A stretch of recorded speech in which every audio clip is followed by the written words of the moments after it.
Hello, everyone, and welcome to today's webinar on the Cooperative Advantage. My name is Lisa Buckner. I'm the Education Coordinator at National Farmers Union. National Farmers Union is a membership organization founded in 1902, and for over 120 years now, we have been providing cooperative education. I'm joined behind the scenes by Caroline Paul, our membership coordinator, who at the end of this webinar will explain how you can get involved with Farmers Union if you are interested. Before we kick off today's discussion, I want to go over some quick housekeeping. This webinar is being hosted in webinar mode on Zoom, which means you are muted and your cameras are off.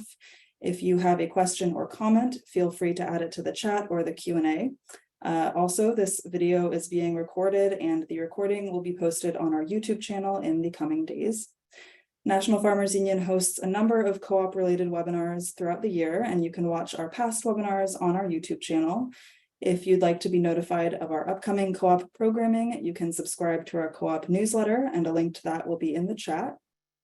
And then towards the end of this webinar, we will put a link to a survey in the chat. We would greatly appreciate your feedback as it helps us ensure we continue to deliver useful content to viewers like you.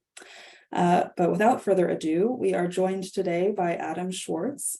Adam is the founder of the Cooperative Way and a member owner of Columinate, and I will turn it over to Adam to introduce his work and presentation.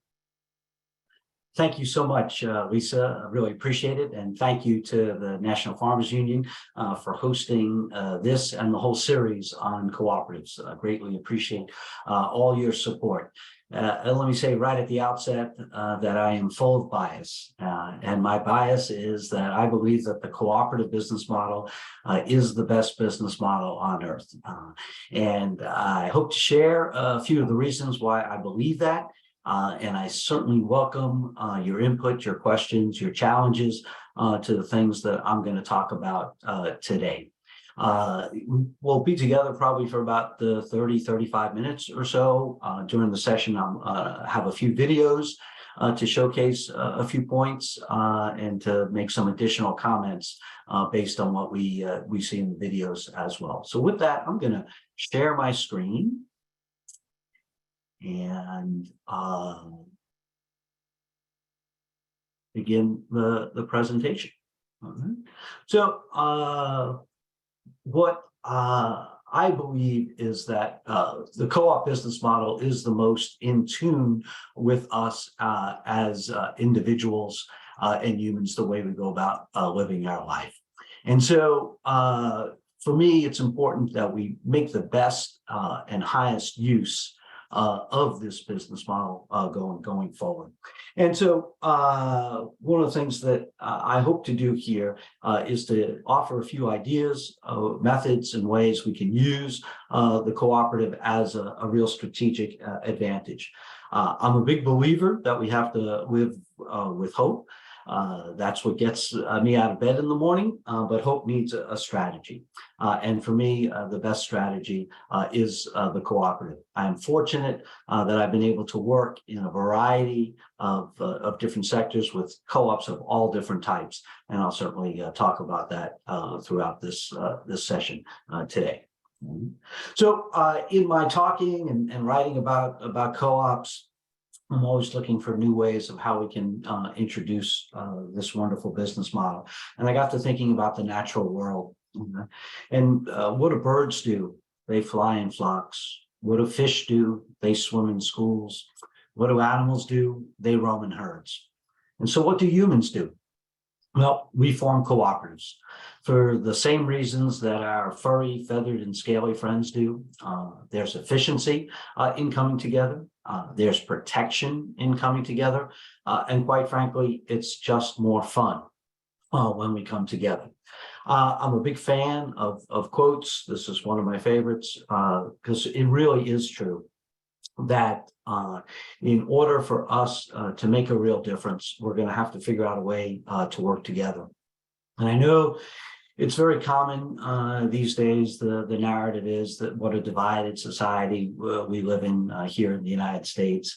And I refuse to give in to that narrative. Certainly there are deep differences in how we want to go about seeing some results, but at the beginning and at the end of each day, I think humans are all have the same needs. We want clean air, we want clean water, we want good housing, good transportation, good medical, good schools, all of the things. We want to have love in our lives. So human beings have much more in common than we do dividing us. We have some different ideas on how to get there, and that's absolutely fine. And I think that when cooperatives are structured right, looking back at the early principles that we do not have any religious or political tests, that we welcome everyone. And since we are focused on what the needs are of the folks in our community, and those needs are the same for all people, I think we can offer a real opportunity for folks to come together for the benefit of their communities. I want to play a video for you right now from Brett Fairburn. Brett was the former head of the University of Saskatchewan Center for Cooperatives. He's now the president of Thompson University in British Columbia. And in this clip, he's talking about what co-ops need to do over time in order to make sure that we stay connected to the members. And even though this clip is about a decade old, I think it's as timely today as it was when it was recorded at a food co-op conference about 10 years ago.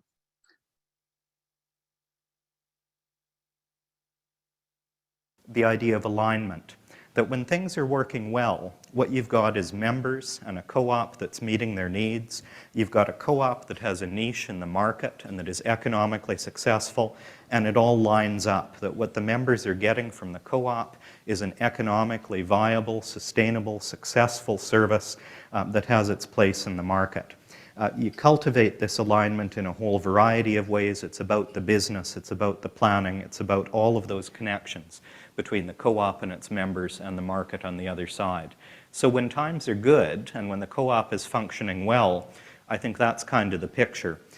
But when there's change, I think you can end up in a situation like this. The market has moved on, the co-op is still connected with its members, but it's struggling to find an economically viable role. So this is an example where the co-op is economically successful way of keeping doing something that's important to the members. The members still are connected to the co-op, but the co-op isn't relevant in the market, and eventually, sooner or later, it's likely to struggle financially.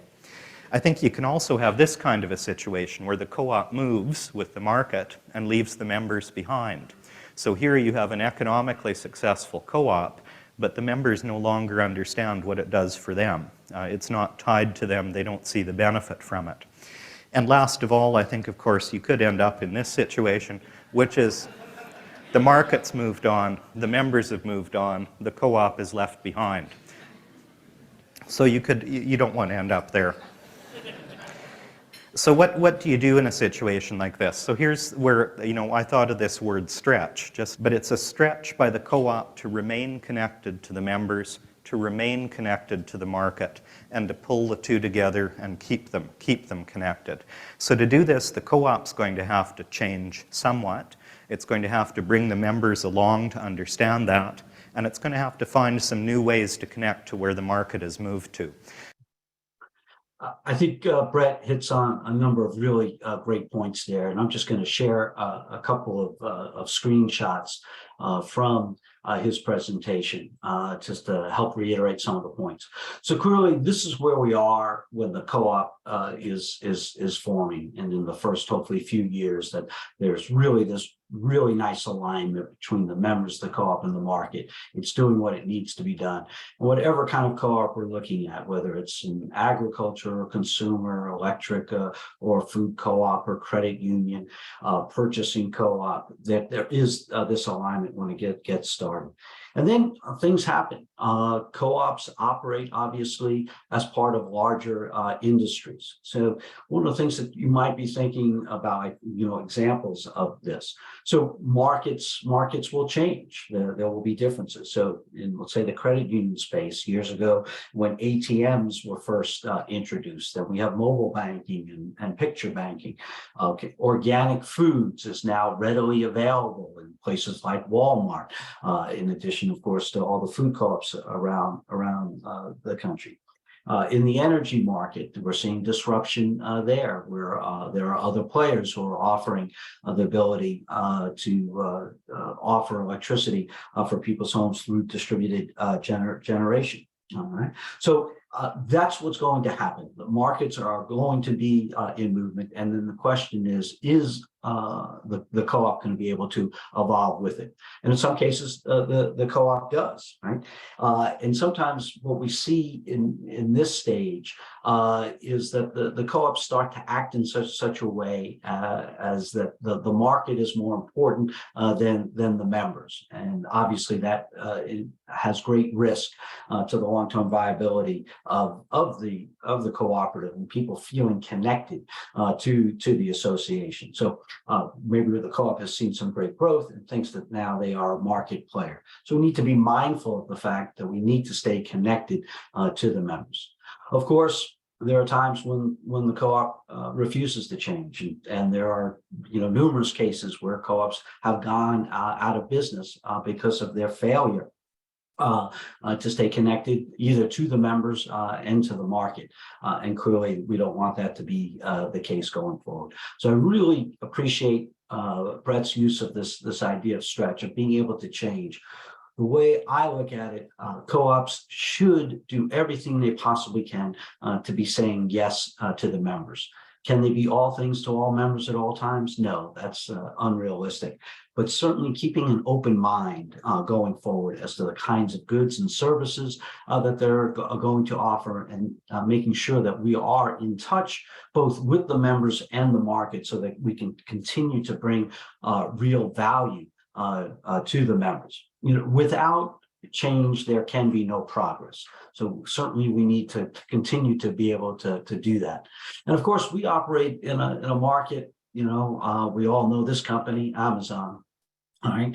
And I have a strong dislike relationship with that company, and mostly strong dislike because of their impact on local markets.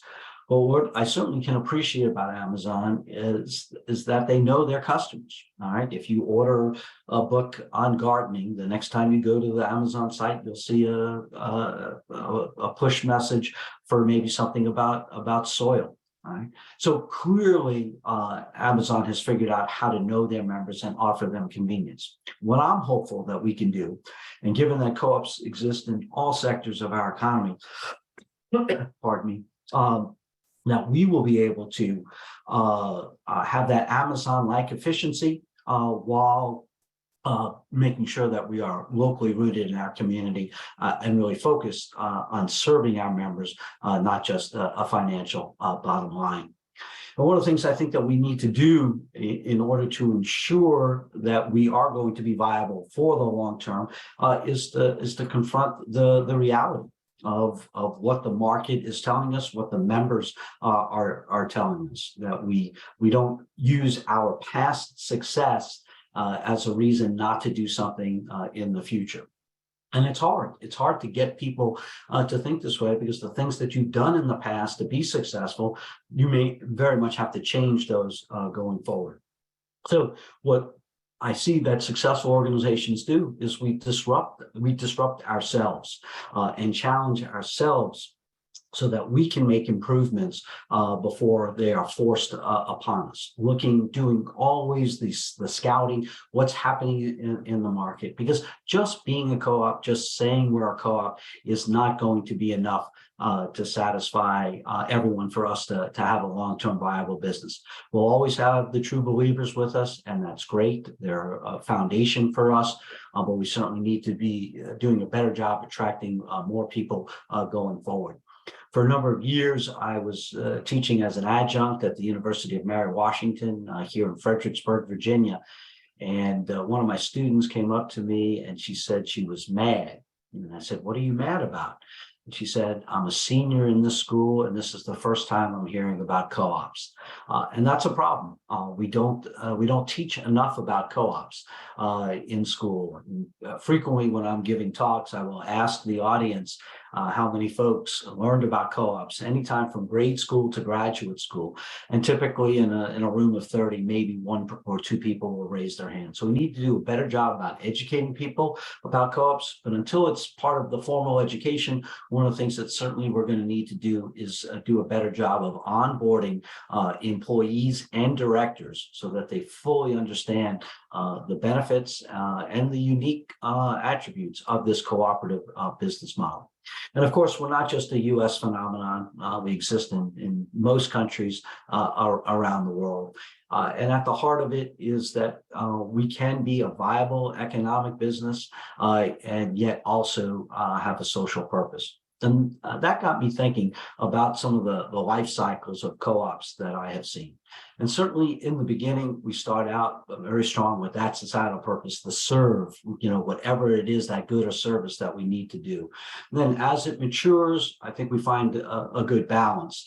And I think sometimes what happens is we start to lose our way, and some co-ops start to look more like the industry that they're involved in rather than a co-op. And so maintaining that middle ground and that balance, I think, is incredibly important for us to go forward.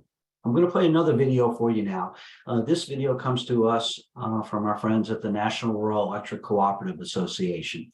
And it talks about the history of electric co-ops for about half the video. And then the second half is really focused on the future. So please take a look. Imagine, if you will, what it must have been like after dark in the farms, ranches, and small towns of America 75 years ago. Before there was power. Before there was electricity. But that was all about to change, and change it did when farmers, ranchers, and rural families banded together to shine a light on the need to turn the lights on in rural America. Cooperation created the electric co-ops, and the co-ops created a movement so profound that President Franklin Roosevelt said, "The forward march of electric cooperatives has an even more profound significance in terms of our fight to preserve democracy." Is there any finer representation of democracy at work than neighbors helping neighbors? When the electric co-ops were born, something much bigger happened. For when we turn the lights on, we help democratize the American dream for the people, families, farms, ranches, and businesses of rural America. The effect was so powerful that in 1940, a man sitting in a pew in a small rural church in Tennessee was moved to say, "Brothers and sisters, I want to tell you two things. The greatest thing in the world is to have God in your heart, and the next greatest thing on earth is to have electricity in your home." 75 years ago, a handful of farmers and ranchers, united by the common values of honesty, responsibility, equality, and solidarity, and armed only with a powerful purpose, took the lead, banded together, and answered the call.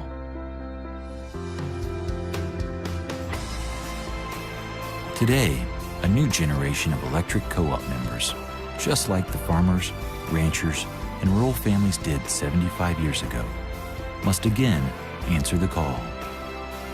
We are the owners of the co-ops and are the fabric of the communities in which we live and work. And as faith and trust in other institutions sink, the need to empower, inspire, and mobilize each other to take care of ourselves, our neighbors, and our communities rises.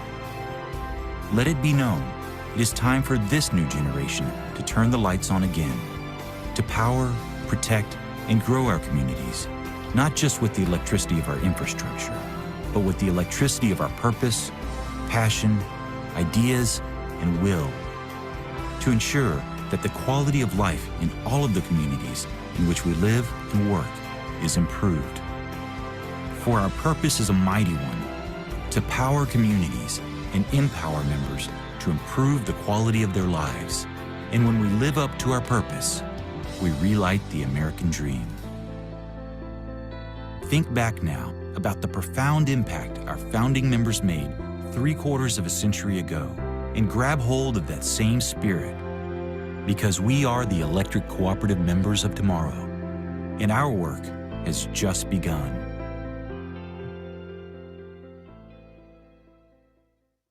There are so many points to that video that I could highlight, but I'll focus on just a couple. The idea of really the democracy of co-ops and how important that is. And one of the things that I like to talk about is how co-ops can really be helpful in our society in ensuring that people truly understand how democracy works. If most of you, I'm sure, probably had upbringings which there probably wasn't a whole lot of democracy in the family, and then you go to school and there's not a whole lot of democracy there. And then we go to work, and there's generally not a whole lot of democracy in our workplace, with the exception of worker co-ops. And so we don't do democracy very often. And for most of us, it just means voting in an election maybe every 2 years or every 4 years. So the idea of making sure that our co-ops are good democratic institutions where we're striving to get people to be involved, get the members involved. And clearly over the past decade, technology has allowed us to use technology in a way to have more involvement in our elections, whether that's through mail or electronic balloting. So I think focusing on that and reminding ourselves about the purpose, going back to what that purpose was early on, because we were local before that was something that was very cool. Now this sign here comes to us from Walmart. Walmart's a lot of things, but local is probably would not come, front to mind. But what this tells us is that a company the size of Walmart, if they're promoting the fact that there is something local in their stores, we know that a lot of research went into that. And for co-ops, we don't have to do any local washing. We are the real deal. So emphasizing that, I think, can be very helpful within our communities. Yogi Berra never said it, but we all live locally. So it seems to me it would make sense for us to act locally as much as we possibly can. Probably about 15 years ago, the B Corp was invented, the beneficial corporation, and a number of co-ops have gotten their B Corp certification, and that's great. I'm a fan of B Corps, but had we done a better job of teaching co-ops in schools, as I mentioned earlier, I don't know that the B Corp ever would have needed to be invented, but it's here, and that's fine. But I think it does again show a hunger on the part of the consumer out there to want to do business with companies that are ethical and making a difference. We just need to make it easy for people to do business with companies, with our co-ops, of all the different types of co-ops. This picture comes to us from a food co-op in Harrisonburg, Virginia, when they were doing their member loan campaign. And so people were investing anywhere from $1,000 to multiple thousands of dollars. And every co-op starts this way, right? With the members putting in some equity. And this idea of going to the members as a source of equity is really what crowdfunding is all about. So if we take the last three sides, we're local, we're ethical, and we use crowdfunding as a source of our capital, we really are a very cool business model, and one that I think that we should be touting to folks and be teaching more about in the future, because we've got a lot of wonderful things going for us, but we need more people to know about it. And I'm hopeful that all of you and your colleagues at co-ops around the country can look at ways that we can come together for co-ops in different sectors to be working together. I want to play another video for you now, and this one comes to us from the food co-op space, and just talking about their growth over the years from Lexington Market in upstate New York. I had a neighbor across the street, and one day she called me over and said, "Dorothy, something's going on over on Lexington, and I'm worried. You ought to see those hippies. They're terrible looking." Back then it was like this weird sort of hippy-dippy thing, You weren't a socialist at that time. You were not on the bus. Originally, they had a slogan, which was painted on the wall, food for the people, not for profit. It was very, very much run by the seat of the pants. It was crazy in there. Why is the food in garbage cans? There was really nothing that you could call accounting. People even rang themselves out back in those days. It was really chaotic a lot of times, but I loved it. It was exciting, this new way of buying food. I'm Dan Tower. We're on Dan Tower Farm. These peaches here are actually ones that, you know, it'll be on Lexington shelves tomorrow. We make it a priority to buy from local farmers so that we can help the farmers make a living and stay in business so that our children and our grandchildren will have access to local food. They call me once or twice a day and put their order in, and if I can fill it, I fill it. We all want good food, and we all want food that makes sense. And that's what draws people to the co-op, and that's what has brought us to them as a vendor. We've been together a long time, almost like a marriage. You know, we started 40 years ago, 1971, teeny store, and have grown into the 19th busiest co-op in the country. The process of moving from Lexington to Elmwood Avenue, it was really just a phenomenally inspiring thing. It was the largest member loan drive in the United States of America. It was a grassroots organization from within the city that raised its own money and has made it happen.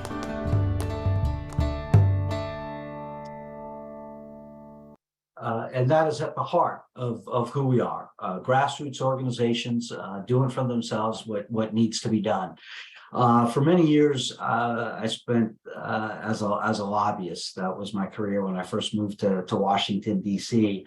And then I was fortunate enough to get hired to work on behalf of co-ops. And one of my favorite days lobbying was when I lobbied Bernie Sanders, and I think we all know who he is, and Jerry Moran, who's a conservative senator from Kansas. And they both agreed with me about co-ops, maybe for some different reasons, but they both saw the value in the way co-ops help their communities or truly thrive. So that's what gives me hope going forward. So then what do we need to do as cooperators to get folks more excited about being active participants with our co-op? This comes to us from Willis Street Food Co-op in Madison, Wisconsin. And I just love this annual meeting and party. Right? Very few people want to come to a meeting, but a lot of people want to come to a party. And the way they have structured their annual meeting brings out thousands and thousands of people each year, and it becomes a community social gathering event. So I know a lot of co-ops treat annual meetings as a box that we need to check, that we've got to get through it. I would urge folks to really think of it as a celebration, as a real opportunity to bring people together. Another thing, the simple thing that we can be doing is celebrating every anniversary. I always say, how often do you celebrate your anniversary in your personal life? Probably every year, and that's a good thing. Right? Well, we should do the same thing with our co-ops. It doesn't have to be a year that ends with a 0 or a 5 for us to celebrate. It doesn't have to be anything grand and expensive, but just a good reminder of where we've been and where we're heading. It could be as simple as just an open house at your co-op, maybe with a nice sheet cake with your logo on it or something like that. Just something that reminds employees, the members, and the community about your co-op. We're looking for different ways to showcase that. These two images come to us from the rural electric co-ops, their Operation Roundup, which is about 600 or so electric co-ops around the country ask their members to round up their bill to the next highest dollar amount and then donate that money to local charities. And a youth tour program in which they bring high school kids, about 1,800 of them a year from around the country to Washington, D.C. to learn about the legislative process and about co-ops. So looking at things that we can do, and I know Many other co-ops are heavily involved in different charities in the community, and I think that's wonderful. And so whatever works as a good fit for your co-ops. This is another photo. This is from the group from Missouri that was part of that Washington, D.C. youth tour program. And I know that there are co-op camps around the country, hopefully indoctrinating young people early on about the benefits of co-ops, and hopefully to the place where we can get to where we are all co-op ambassadors, that we talk about what it means to be a co-op, and that we are net promoters, that we're highly engaged with our co-op, seeing the benefits that they bring to our community, and can use that to help teach other folks as well. So I think one of the ways that it's important for us to do this is to start with our internal stakeholders, our employees. Many co-ops exist in a wide variety of different occupations. I say that there's a co-op for just about everything that you can think of, with one exception. I've not seen it in the military, but other than that, if you can think it, there's a co-op somewhere in the world that is offering that good a service. But we want to make sure that the people that we're hiring understand that we're not just a bank with a funny name or a power company with a funny name, that there truly is a difference to why this business model was embraced by the founders years ago, and why it still continues to be important, and in my view, even more important going forward. So making sure that the employees truly understand this. And I would suggest that you do this in a tiered basis. Do a little bit on the first day, but not too much, because first day is a lot of other things.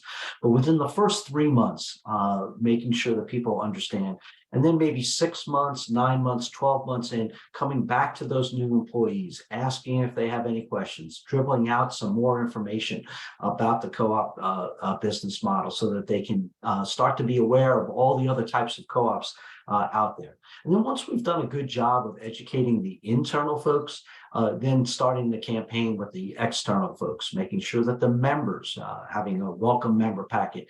And I realize that there's going to be a different continuum for different types of co-ops. Obviously, if you're a worker co-op, you're all in. You know, you've got to really understand this business model and how it works.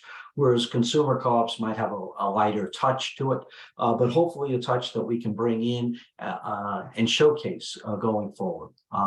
So when we think about what a co-op needs to do to maintain that connection, so the products that we have, they have to satisfy, right? They have to be there, right? And our operations, right? We have to make sure that the core of what we're doing, that we're doing it really well going forward.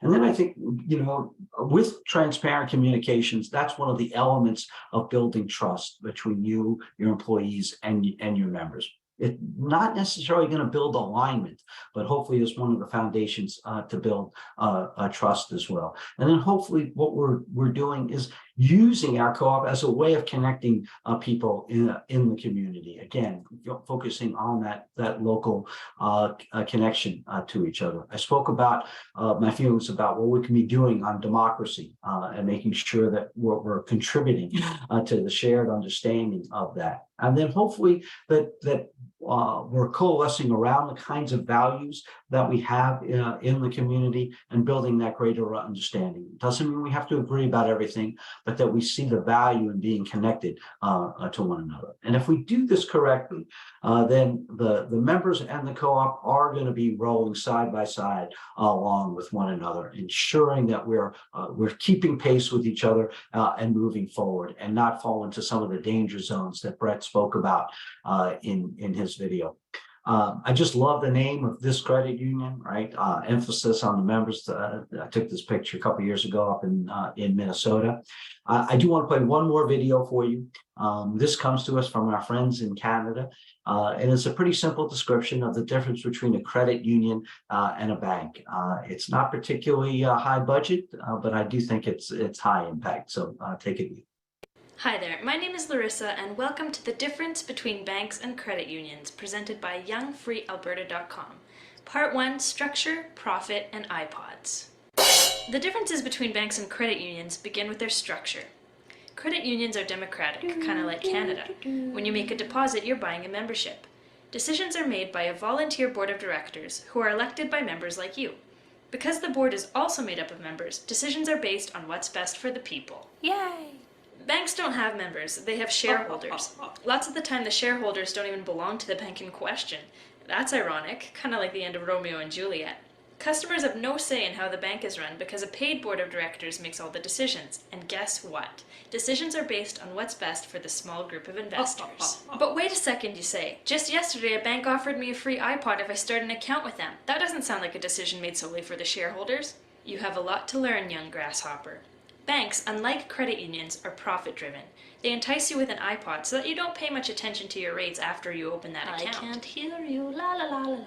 In credit unions, after expenses are paid and reserves are set aside, surplus earnings are returned to members in tons of different ways. Lower interest rates on loans, higher savings rates, and low cost or free services, like the Young and Free account. Go to youngfreealberta.com for details. That iPod might look good now, but trust me, it'll be outdated in like 2 weeks. Meanwhile, credit union members will still be reaping the benefits. So, what does it come down to?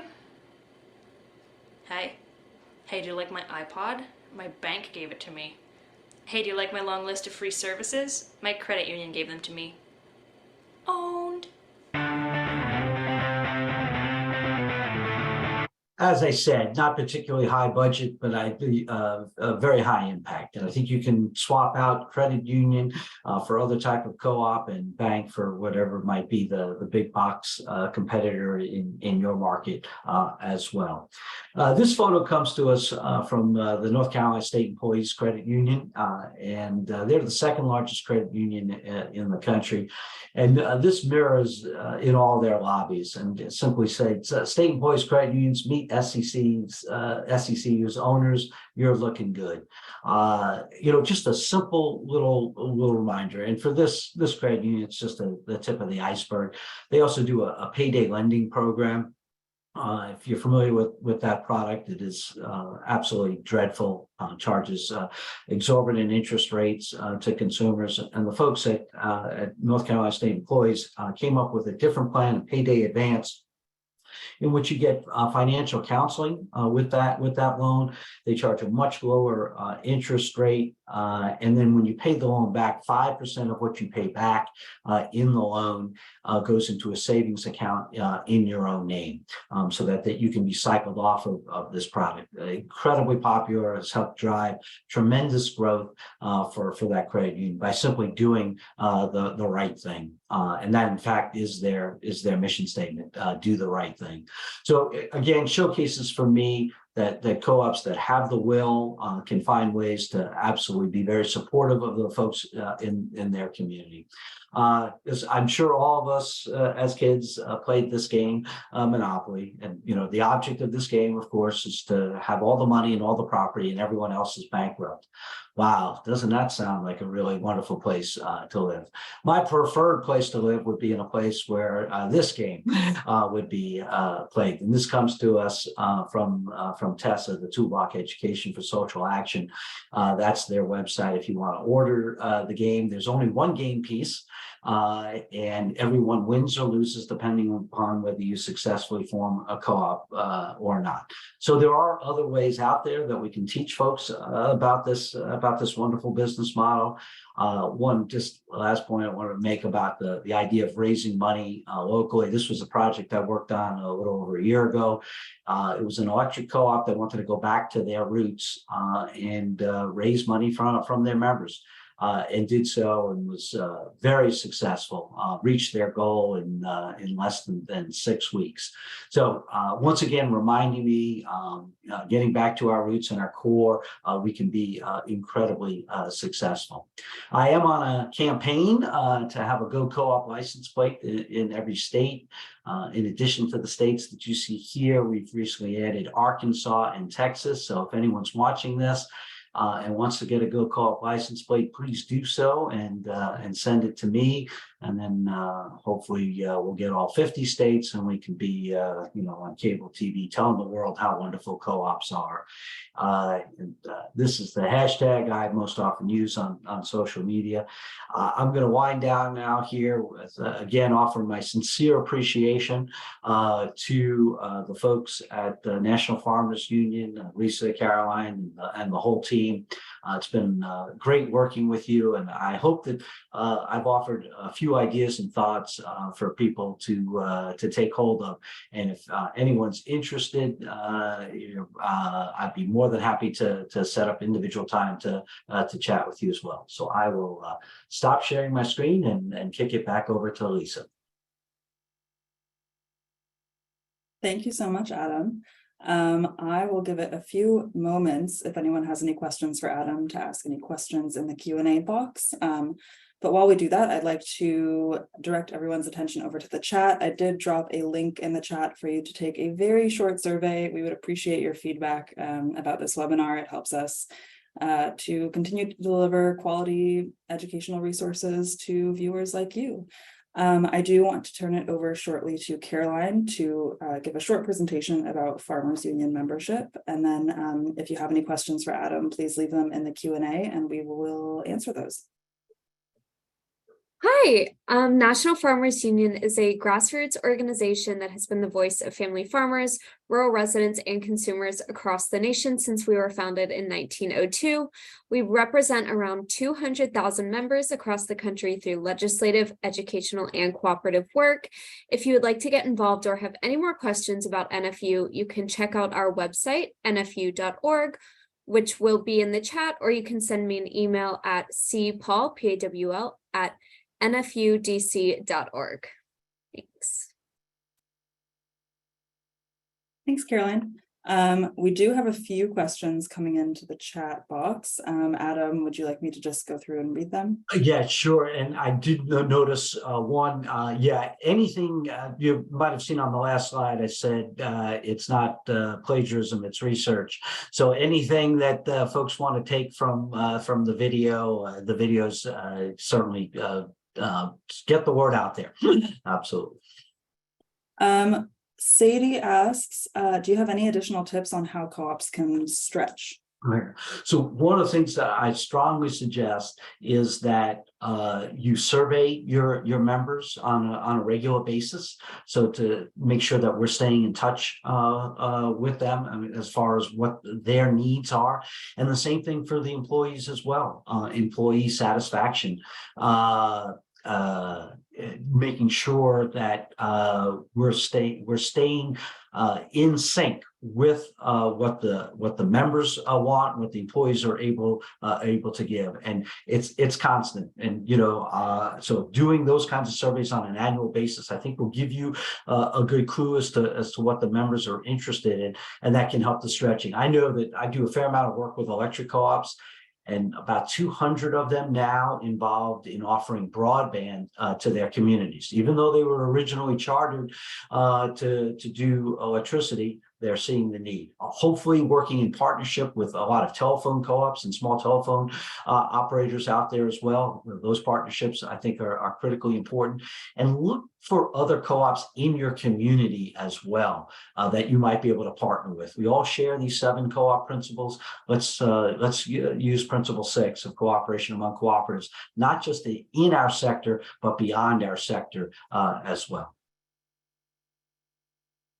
Thank you. Gary asks, what % of co-ops are not for profit, and are there any business sectors where nonprofits are particularly prevalent? So electric co-ops and credit unions, which are 2 of the largest sectors, both operate as not for profit. And I'm mindful of how we say it. They're not nonprofits. Nonprofits are 501c3s, the traditional charitable organizations that you would think of, Red Cross, etc. Electric co-ops and credit unions are in the 501c section of the IRS code. Going back to my old lobbying days on tax matters now. And so there are C12s and C14s. So they operate on a not-for-profit basis. And the way they do that is excess revenue that they take in are then returned back to the members, either in the form of a patronage dividend or capital credit, or in many cases with credit unions as lower interest on loans and a higher interest on savings. And then, of course, there are many for-profit co-ops as well, but a lot of ag co-ops are subchapter T.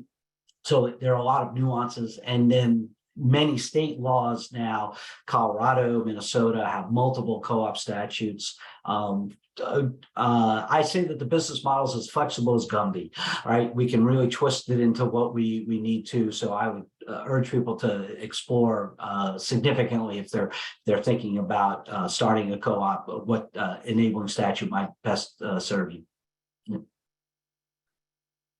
Thank you. Someone asked if this recording will be shared and made available to us. Yes, we are recording this webinar. It will be on our YouTube channel. And after this webinar, once the recording is up on our YouTube, we will send around an email through our co-op newsletter. If you are not subscribed to our co-op newsletter, I encourage you to do so. We'll put a link to that in the chat. But with that, I think we will wrap up today. We'll give everyone their 15 minutes back. Thank you everyone for joining this webinar. And I'll just say I'm happy to look at the questions, and people can be in touch with me if there's other things that folks want to have responded to. But there is a co-op out there for everything that you can think of. So thank you again so much for the opportunity. Really thank you everyone.